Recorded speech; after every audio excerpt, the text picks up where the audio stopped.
Hey everyone, it's Kaby over here, and today I'm gonna show you another non-mirror matchup, me playing for the dark and my opponent is playing for the light. This guy has the highest rating on the server currently, so I wasn't really scared because we have already played previously and I ended up being a winner, and this just means that the levels which you gain with progressing in the level don't give you as much in War Legends, and skill still gives you more.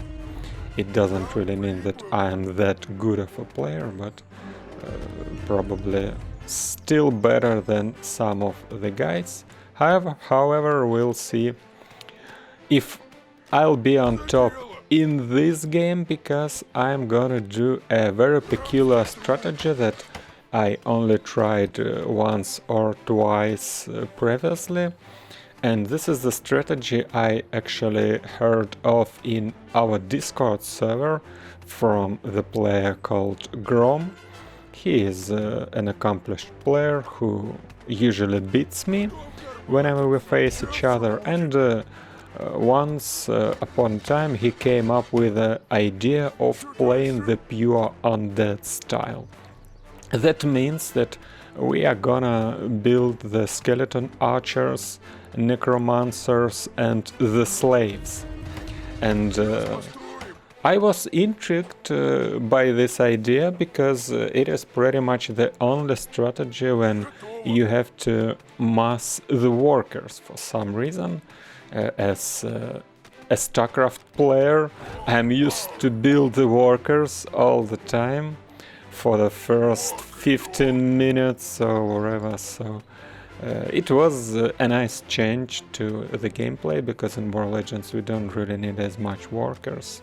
12 at max, but usually you can round it up on like 8 or 9.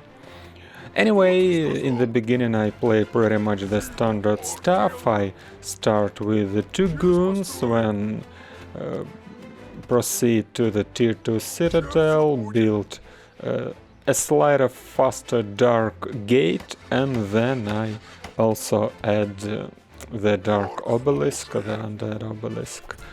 Probably I could build the obelisk slightly sooner, but what I thought is necromancers are being built longer than the skeleton archers, so it will take more time for me to get enough necromancers. In the other strategy we usually don't need much of those guys.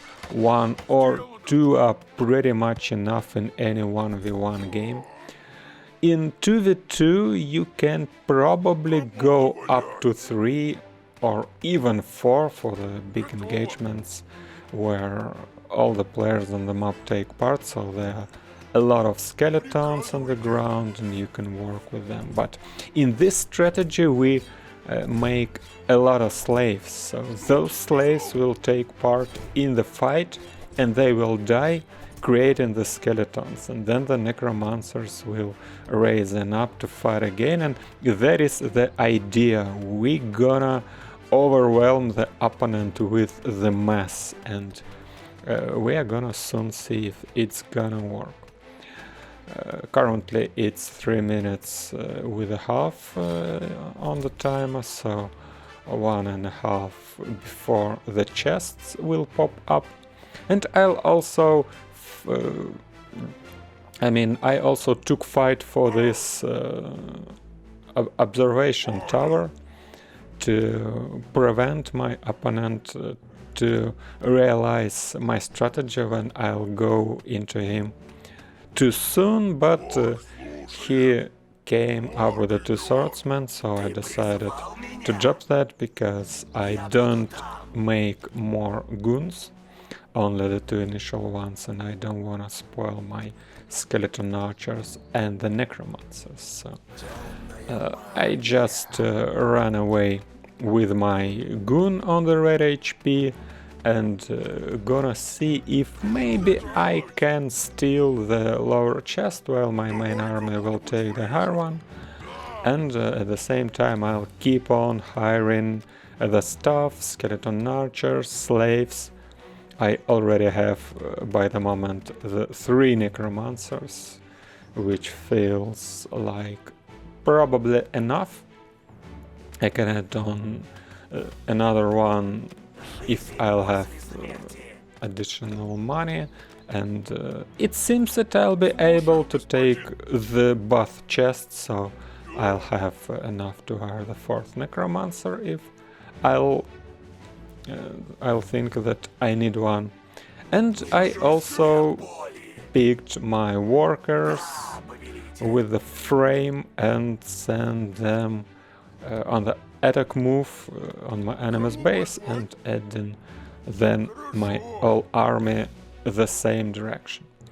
Whenever I press that button in the bottom right, choose everyone, I obviously don't choose workers, so I'll have to choose workers separately. And here I see that he's coming at me with the 2 knights. Apparently he's going on the top chest, but as we saw, I already took that one, so I add the Undead tower, the Dark Magic tower, to prevent his knights killing off my workers that I left in the base. I only left those who mine gold, because I have 2k lumber in the stash, so I don't need any more. In the closer future, and I'll just add more slaves, and they will start mining it, cutting it rather.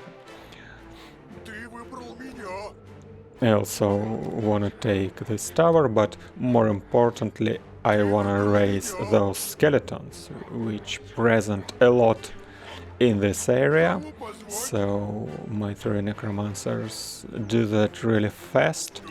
And at the same time a couple of guys misrallied and came from the top chest to the enemy's base, and Paladin killing them off, which is not really important. I'll take all my stuff and come in on his base, and I also destroy the tower, because so far I have tier 1 obelisk, so I can only build 1 tower, so I destroyed the tower in my base to build another one in his base. And of course he can focus it down, but that means that he attacks the tower and my army attacks his unit. And obviously that makes the free damage for me, and also the units which still die will then transform into the skeletons whenever it's not my units, because skeleton archers can't be raised as a skeleton, they die once and forever, but those knights, his knights and swordsmen and stuff like that, will create me more skeletons, and you see quite a bit of skeleton warriors in my opponent's base, and that's pretty much it. That is not like an imbalanced strategy, because you can use a lot of stuff against the weak units like this. They're extremely vulnerable to any magic damage, as well as, of course, the hero's ultimate ability, but the opponent was just caught off guard and he couldn't think of the decision fast enough, and then there was no more time left to make any decisions. So that's an Undead strategy, I hope you enjoyed it.